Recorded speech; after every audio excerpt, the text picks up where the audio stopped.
அன்பு நேயர்கள் அனைவருக்கும் அன்பார்ந்த வணக்கங்கள். நான் உங்கள் வாழ்க வளமுடன் ஜோதிடர் ஸ்ரீ குரு சுந்தரவடிவேல். இப்போ பார்த்தீங்கன்னா குரோதி வருடத்தின் 2024 மார்கழி மாத பலாபலன்கள் எப்படி இருக்குது, ஒவ்வொரு ராசிக்கும் எப்படி இருக்கும், என்ன செய்யலாம், என்ன செய்யக்கூடாது, என்ன விதமான வழிபாடுகள் உகந்ததாக இருக்கும், நட்சத்திர பலன்கள்லாம் எப்படி இருக்குது அப்படிங்கிறதை பற்றி ஒரு விரிவான தெளிவான பலன்களை பார்க்க போகிறோம். பொது பலனாக நம்ம பார்க்க போகிறோம். அந்த வகையில் இப்போ மார்கழி மாதம் அப்படிங்கிறது பார்த்தீங்கன்னாக்க காலச்சக்கரத்தின் 9ஆம் இடத்துல சூரிய பகவான் சஞ்சரிக்கிற காலம்தான் மார்கழி மாதத்தின் தொடக்க நாளாகவே ஆரம்பிக்குது. அந்த வகையில் பார்க்கையில் மார்கழி மாதத்துக்குன்னே நிறைய சிறப்புகள் உண்டு. மார்கழி அப்படின்னாலே பார்த்தீங்கன்னா தெய்வீக மாதம், புனித மாதம், கோவில் சார்ந்த விஷயங்கள், ஆலயம் சார்ந்த விஷயங்களை, இறை வழிபாட்டு சார்ந்த விஷயங்களை கடைபிடிக்கக்கூடிய ஒரு மாதமாக இந்த மாதம் நமக்கு தொன்று தொட்டு வந்துகிட்டு இருக்கு. அந்த வகையில் இப்போ மார்கழி மாதத்தில் வேறென்ன விசேஷ தினங்கள் இருக்குது அப்படிங்கிறதை பற்றி பார்க்கலாம். இப்போ மார்கழி 8ஆம் தேதி பார்த்தீங்கன்னா தேய்பிறை அஷ்டமி வருது.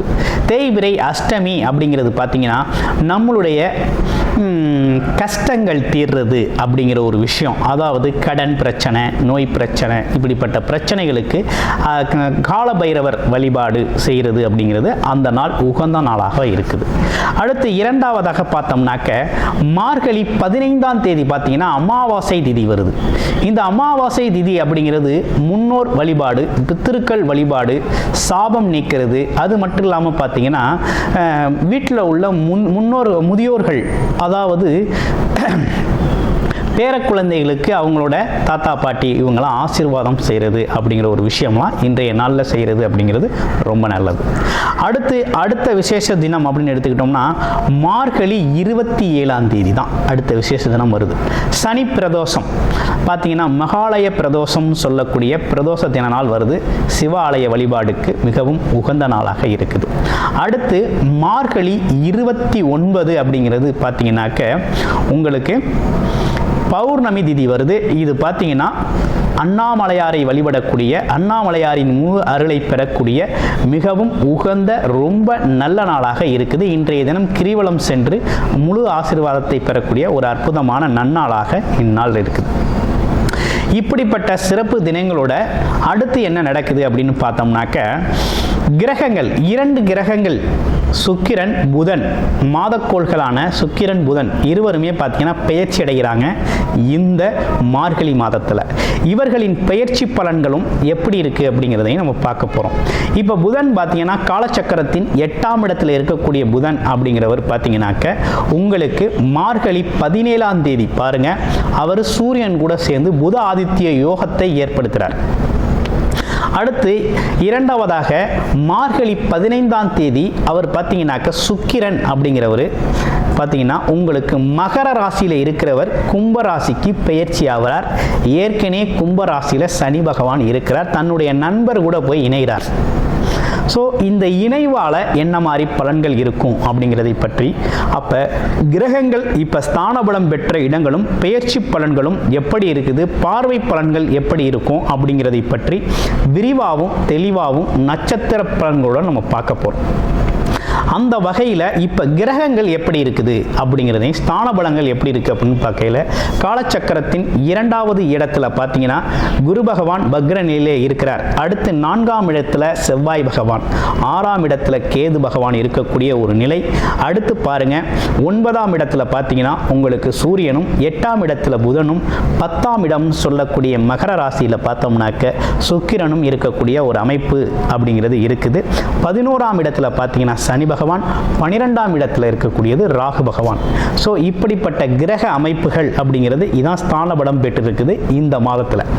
ஸோ இந்த கிரக ஸ்தான பலங்கள் பெற்ற இடங்களும் கிரக பெயர்ச்சிகளும் என்ன விதமான பலன்களை உங்களுக்கு கொடுக்க போகுதுங்கிறத விரிவாக நட்சத்திர பலன்களோட இப்போ உங்களுடைய ராசிக்கு எப்படி இருக்கும், என்ன செய்யலாம், என்ன செய்யக்கூடாது, என்ன விதமான வழிபாடுகள் உகந்ததாக இருக்கும் அப்படிங்கிறதை பற்றி முழுமையாக நட்சத்திர பலன்களோட பார்க்க போகிறோம். கடைசி மட்டும் உங்களோட ராசிக்கு எப்படி இருக்கும் அப்படிங்கிறத பார்த்து தெரிஞ்சுக்கங்க.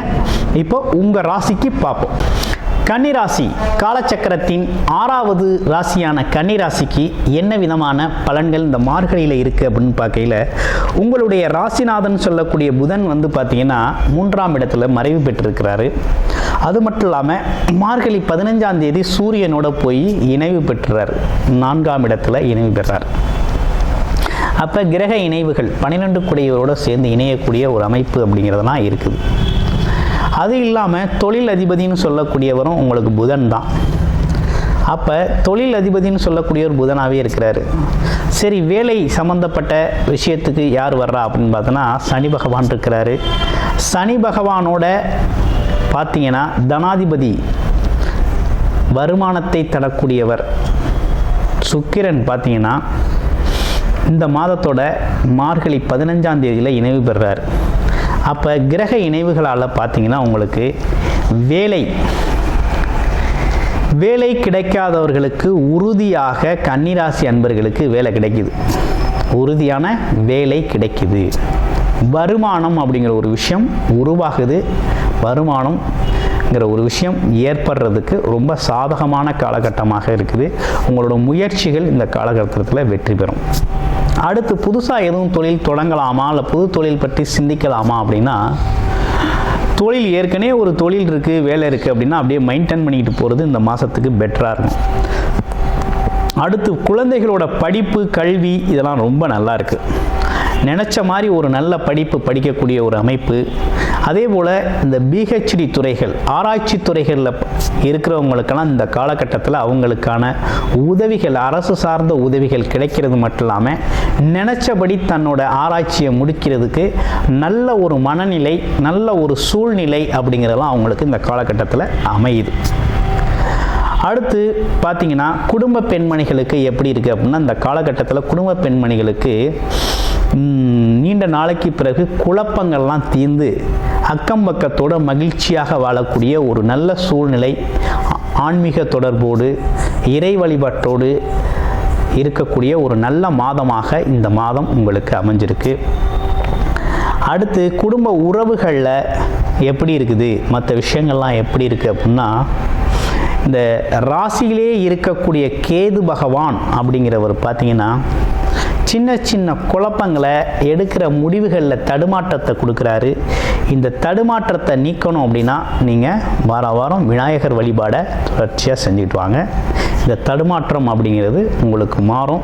நினைத்த காரியங்கள் நினைத்தவாறு நடக்கக்கூடிய நல்ல கிரக சூழ்நிலைகள் உங்களுக்கு அமைஞ்சிருக்குது.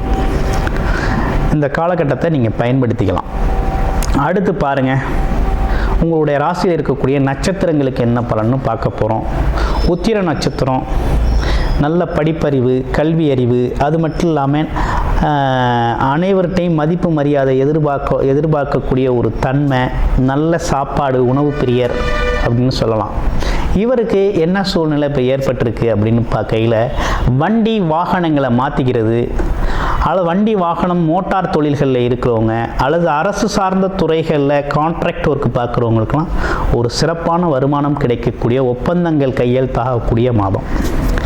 அடுத்து அஸ்தம் நட்சத்திரம், ஒரு உத்தமர், நல்லவர், நல்வாக்கு கூறுபவர் அப்படின்னு சொல்கிற அளவுக்கு நீதி நேர்மையோடு பேசணும், வாழணும் அப்படின்னு நினைக்கக்கூடியவங்க, காரிய வெற்றி செய்யக்கூடியவங்க, கடின உழைப்பாளி, அது மட்டும் இல்லாமல் சமாதான தூதுவர் அப்படின்னு சொல்லலாம் இந்த அஸ்த நட்சத்திரக்காரர்களை. ஏன்னா இவங்களை பொறுத்த வகையில் பார்த்தீங்கன்னா, எந்த ஒரு விஷயத்துக்கும் இந்த சமாதானமாக பேசுகிறது, எடுத்துரைக்கிறது, ஒரு விஷயத்தை பற்றி தெளிவாக எடுத்துரைக்கிறது அப்படிங்கிறது அஸ்த நட்சத்திரத்துக்கே உண்டான ஒரு சிறப்பு. சரி, இவங்களுக்கு எப்படி இருக்குது அப்படின்னு பார்க்கையில் பார்த்தீங்கன்னா, எண்ணங்கள் ஈடேறக்கூடிய வகையில் லாபகரமாக இந்த மாதம் அமையுது. அடுத்து சித்திரை நட்சத்திரம், சின்னதாக கோபம் வரும், அதே நேரத்தில் நினச்ச காரியத்தை நினச்ச நேரத்தில் செயல்படுத்துவாங்க.